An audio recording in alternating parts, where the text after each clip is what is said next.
Authenticity. It's the quality of being real or true. So how do we become more authentic? I believe that we're on a lifelong journey of learning to be more authentic. And we grow into our authenticity as we mature through time and experience. Becoming authentic is an inside job. First, we must know ourselves before we can be authentic with others. The more we get to know ourselves, the more we uncover the blocks to our true nature. And we do this through reflection, self-honesty, having the courage, and it takes a lot of courage, to put our egos to the side, as well as daily, sometimes momentary commitment to ourselves. And with this, we start to get a true and unfiltered picture of ourselves. To be authentic, you have to learn to accept yourself, your whole self, all parts of yourself, which includes coming to terms with the parts of yourself that you have repressed. Most of the time, we repress parts of ourselves because we have labeled those parts as bad, undesirable, or shameful. Maybe you have a belief that if others witness these parts of you, they wouldn't like you.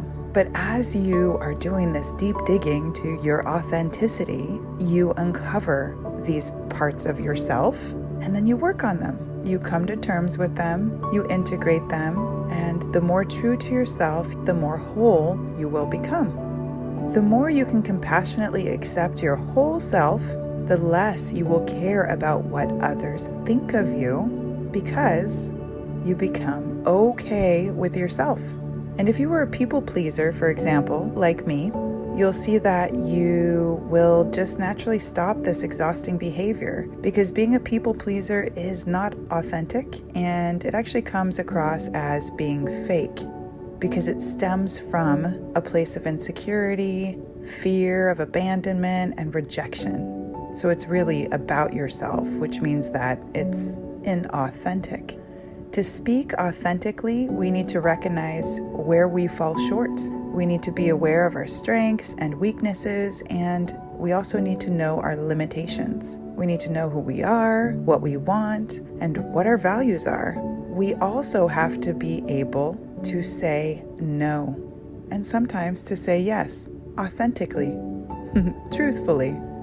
Sometimes on this journey to authenticity, we may surprise ourselves when we find out that we're not who we thought we were. That could be a little bit frightening and shocking to accept at first, but you'll be fine. You can get through this.